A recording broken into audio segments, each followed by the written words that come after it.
Okay, hello everybody. We're very lucky indeed today to have Sophie Hallam, who has agreed to be interviewed by me as part of our Researching Children's Literature programme. And now Sophie is Creative Commissioning Editor at Walker Books. She has previously worked for Tiny Owl, which is a small independent publisher, for Quarto, which is a much larger publisher, for Book Trust, that many of you have heard of, and for the Reading Agency. So I won't say any more about Sophie because she can tell us a bit more about herself, but over to you, Sophie. Would you like to introduce a little bit about yourself and your background before we move on to the work of IBBY? Yep, sure. So thanks, Julia, for that introduction.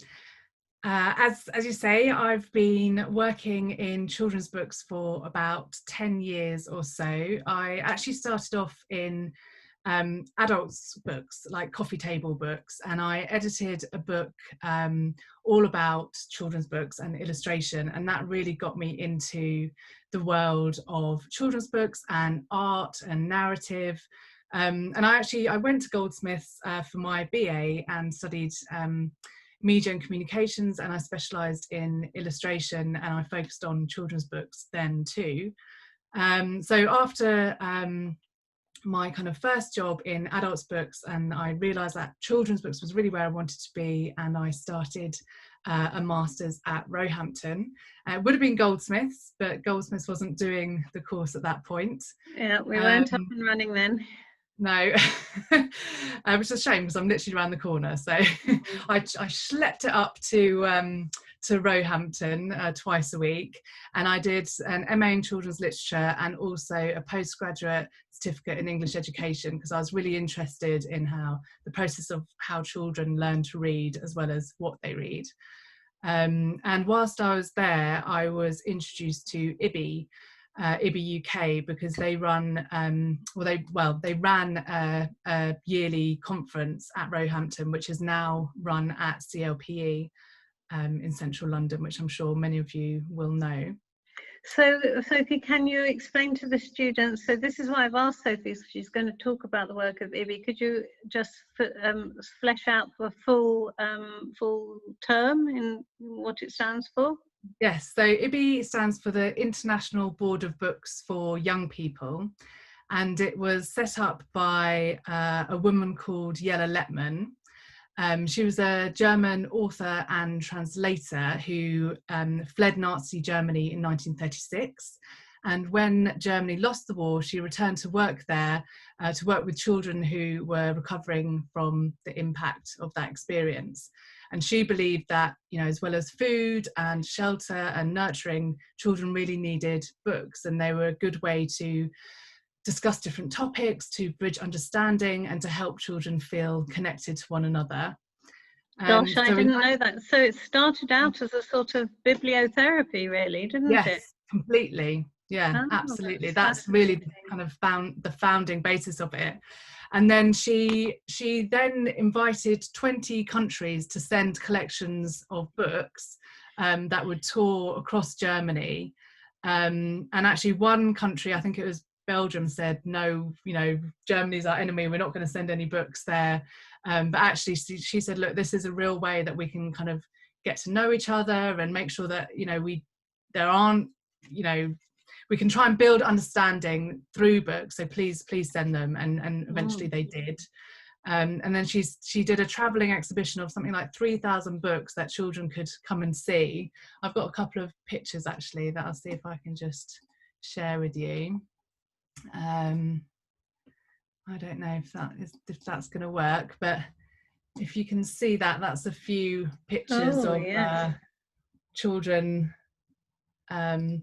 looking at the books at the exhibition, and she saw how much that kids really wanted to engage with the book. So she actually translated a copy of The Story of Ferdinand by Munro Leaf, and it was a book that was banned when Hitler was in power, and it's about a bull who loved flowers and didn't want to fight.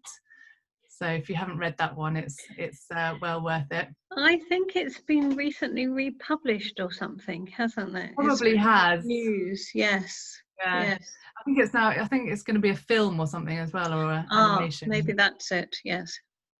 But she then set up the International Youth Library in Munich, which is at the Blutenberg Castle, which is the most amazing castle that now houses the largest international collection of children's books in the world, with something like 600,000 titles in over 130 languages. Wow. And that's definitely something worth looking at, because I think they do different programs there. You can visit it. I mean, obviously, maybe not now, but they might be doing a lot more online events and programs. So that's definitely worth looking into.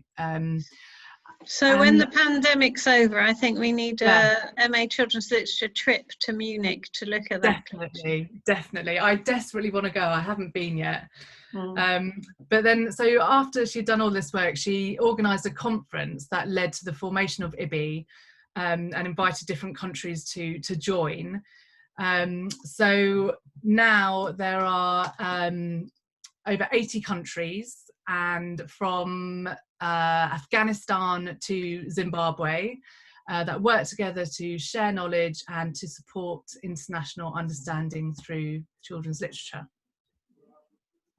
Wonderful. 80 countries. 80 countries, yeah. So if you go to our website, it's www.ibby.org, and that kind of has a list of all the countries and where they are in the world. And obviously we're always trying to kind of build on that and encourage more national sections to join. So now there are kind of 4 main strands of IBBY's work, and that's awards, book collections, children in crisis, and our biennial congress, which happens every 2 years. So our main award is the Hans Christian Andersen Award, which is one of the highest international awards in children's books, and it's given every other year. Sorry, Julia, you were going to say?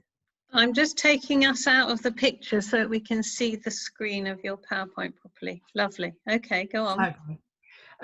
So yeah, this is given every other year by IBBY, and it celebrates the lifelong achievement of an author and illustrator. And this year's winners were Jacqueline Woodson from the USA and Albertine from Switzerland. So that's a pretty big award that gets international recognition. And then our other awards focus on reading promotion programs.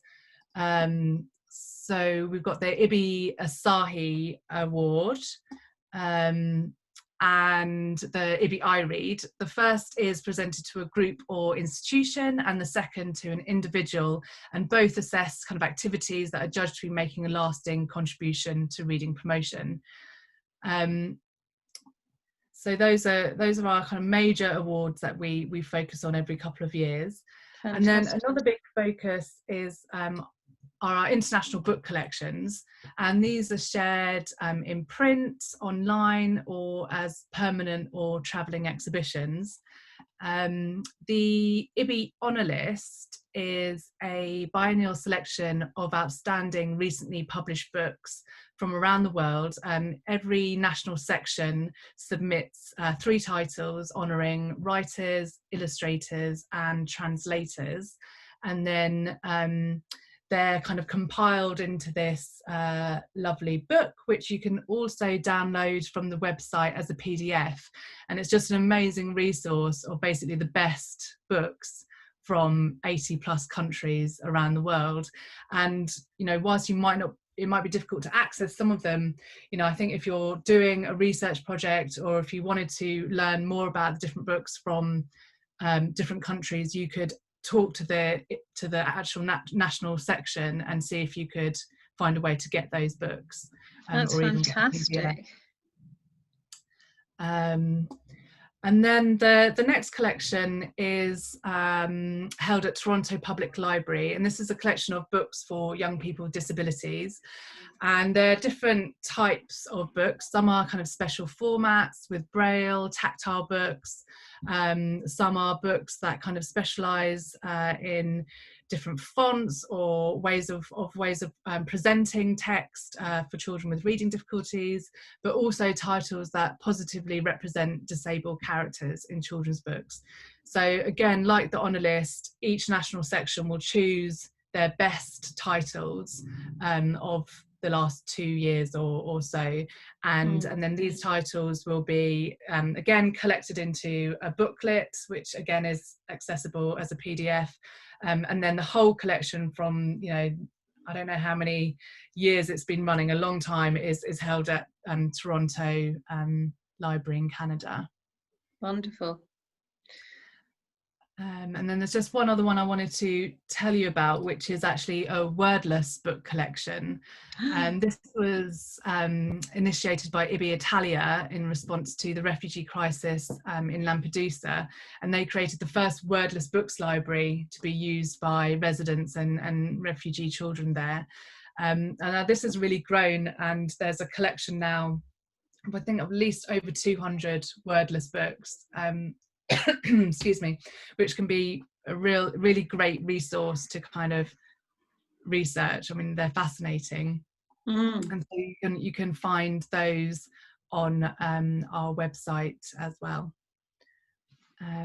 Gosh, that's great. I didn't know all of that. That's so interesting. Yeah, there's so much to look at, actually, and it's just kind of knowing what's there, and then thinking, you know, for each of these collections, I mean, it's such an abundance of data and material from countries around the world, that it's a great starting point for any research or development.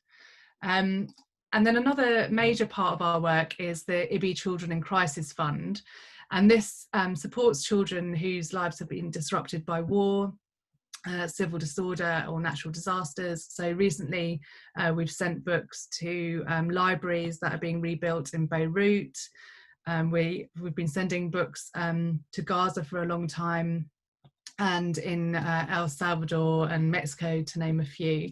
So this kind of really, you know, is at the heart of what IBBY does, and why Yella kind of set it up, was to support children that have, you know, been going through any kind of conflict. Yes, that therapeutic function again. Yes. Yeah, exactly. And then finally, Julie, you'll be able to attest to this, we've got the international congresses, which you've been to a few, haven't you? I gave a keynote speech at one, yes. Not in the international one, the one that was held at Roehampton, but yes, I've been to. I don't know if I've been to an international one, have I? Oh yes, we went to Athens together. Athens, yeah, absolutely. Yes. So these happen every 2 years, and a national section puts forward to host the Congress, and they're pretty major deals. So, you know, you've got several hundreds of people that come from around the world, and there are lectures, panel discussions, seminar sessions, workshops.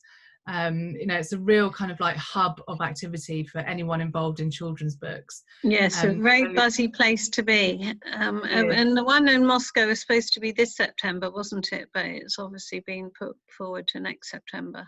Yeah, it'll be next September, and then there won't be another 2-year gap. Then the one in Malaysia will happen in 2022. Okay. And I think on the alternate years, when it's not international, it's held at Roehampton, isn't it? Or there's one in the UK anyway. Yeah, well, actually, the IBBY UK one is every year.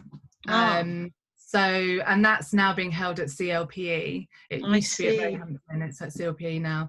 But actually, every other year that there isn't a national congress, there are regional congresses. So for example, last year I attended one in Ghana, which was a regional conference for national sections in Africa, which was brilliant. We ran sessions with authors and illustrators there, developing their ideas, and there was a new Meshach Asari Award, which celebrates new African illustrators. So there's a lot of stuff happening in different regions as well. So it's depending on your particular interest, you know, you could actually approach different different sections, different regions, and you can really kind of like focus your research as well if you wanted to.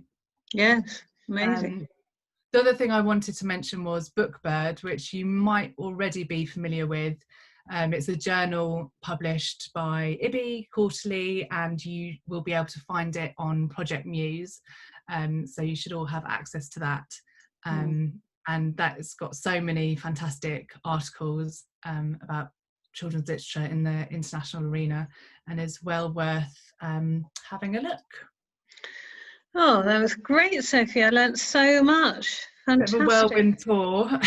Thank you for preparing that for us. It's a real treat for me and for the students. That's great.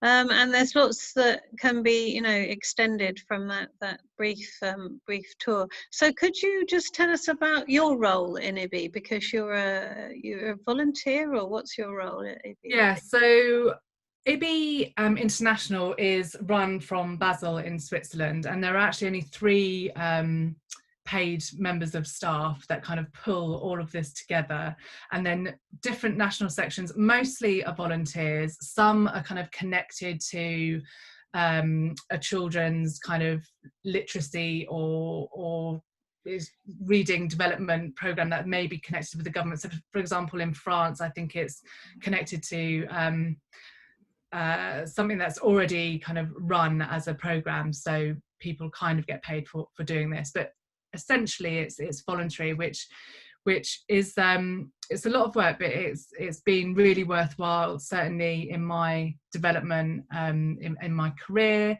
and also just development in the world of children's books. So how long have you been doing it for, Sophie?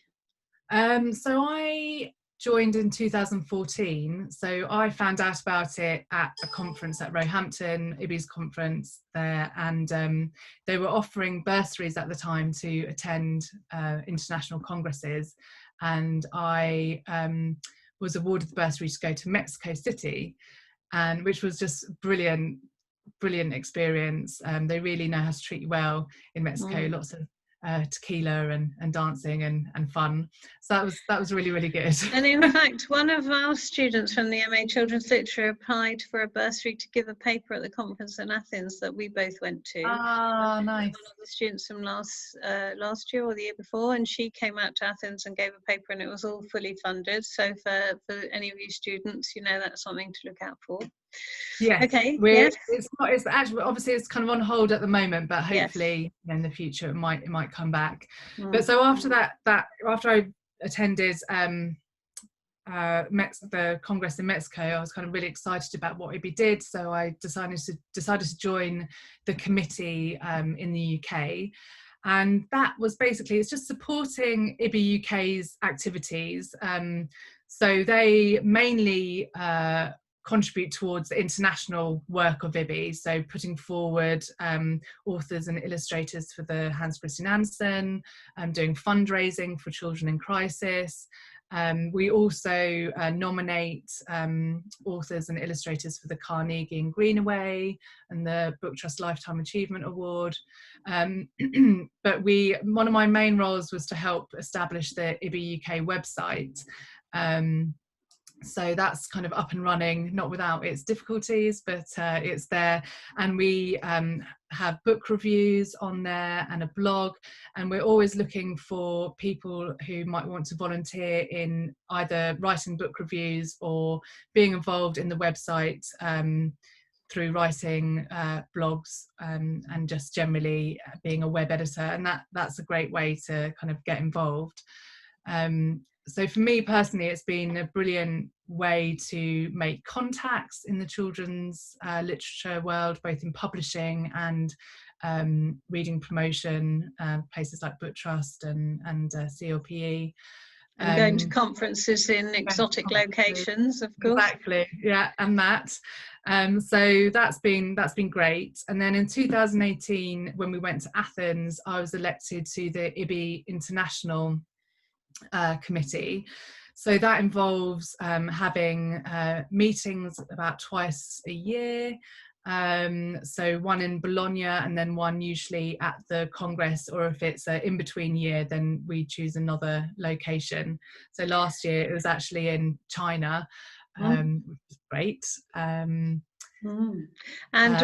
for the students who are watching, when Sophie says Bologna, it's the Bologna Children's Book Fair. You have the meeting as part of that, do you? Or is it as a separate time? Yes. So every Easter, apart from this Easter, of course, in Bologna, there's a massive, massive international trade fair of all children's books, and it's a wonderful experience to go. So the children's illustration students tend to go en masse, but of course anyone else, you know, it's a really good thing to go to. Definitely. Sorry, I interrupted you. Yeah, no, I'd really recommend, if you can get to Bologna. I don't know if it will happen in April next year. We're all waiting to see. But next time it is on, I definitely really recommend, because it's just such a immersion into the world of children's books. It's great. Mind-blowing and completely exhausting and really stimulating. Yeah. Exactly. Yeah. So we usually meet in Bologna and then somewhere else. And as part of the international committee, I am on a jury selection committee for the reading promotion awards, and also for the different projects that apply for us for funding. And also just where we talk about IBBY's strategic development and how we can support it growing forward into the future. And this year I was also elected as vice president, so that's quite exciting. Wow. And that, I think it'll be more of the same, but just supporting the president, Ming Zhao, in what he does.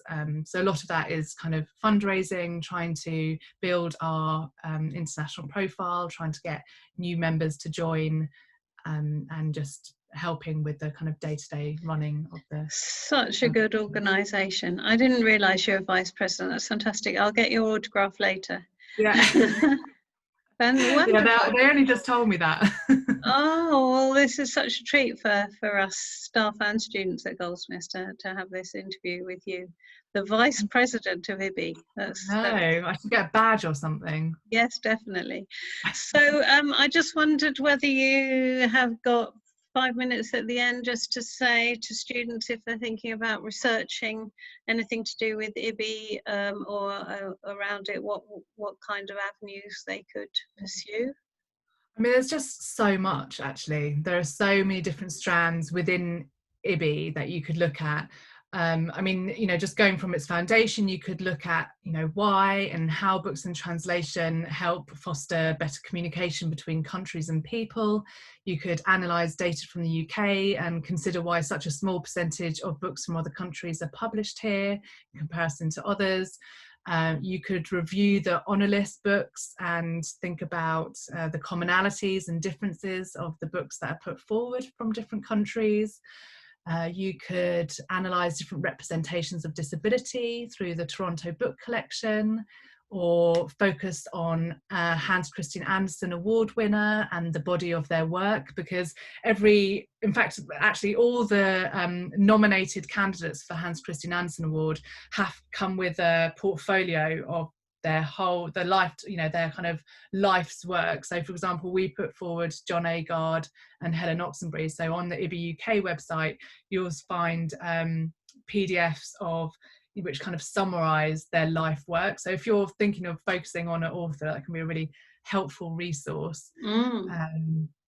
So yeah, or if you were looking at, you know, how books kind of can help children in conflict or in need, then obviously there are many case studies on the international website that you could look at, and you know, generally IBBY are a really friendly bunch. So if you wanted to contact anyone directly, there's actually a big list of contacts on the website, or you know, Julia can put you in touch with me.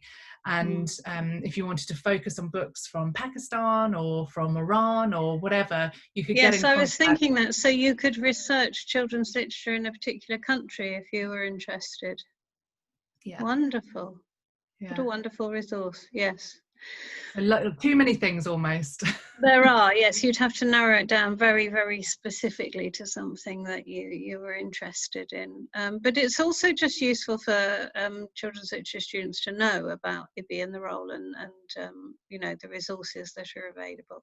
Yeah, So and I'd encourage you all to get involved as well if you've got the time. oh, yes, and interest. yes, that's right. How can people become involved?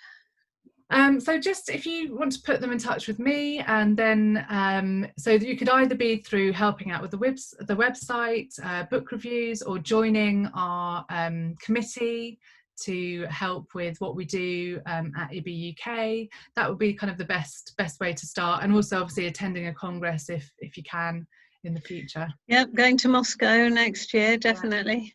No, but no, book reviews are interesting as well, if anyone's interested in submitting a book review. Yes, and of course we actually send the books to you, oh. and then you review them and submit. So I think we're doing less actual physical books at the moment because things are a bit tricky getting everything out, but I think we're sending PDFs I think at the moment. But I can put you in touch with the right person if you're interested in doing that. Yes, interesting. Oh, that's great. And of course, if you've got an assignment that you write which, you know, is worthy of publication, you know, you might think about submitting it to Bookbird, the journal of IBBY. Yes. Yeah. Sophie, thank you so much. That's been fantastic. It's been really interesting. I've learned a lot, and it's been fantastic for the students. So, you know, I really would like to say a big thank you for giving up your time and to sharing your knowledge. And good luck with your IBBY work in future. Thank you very much. Goodbye.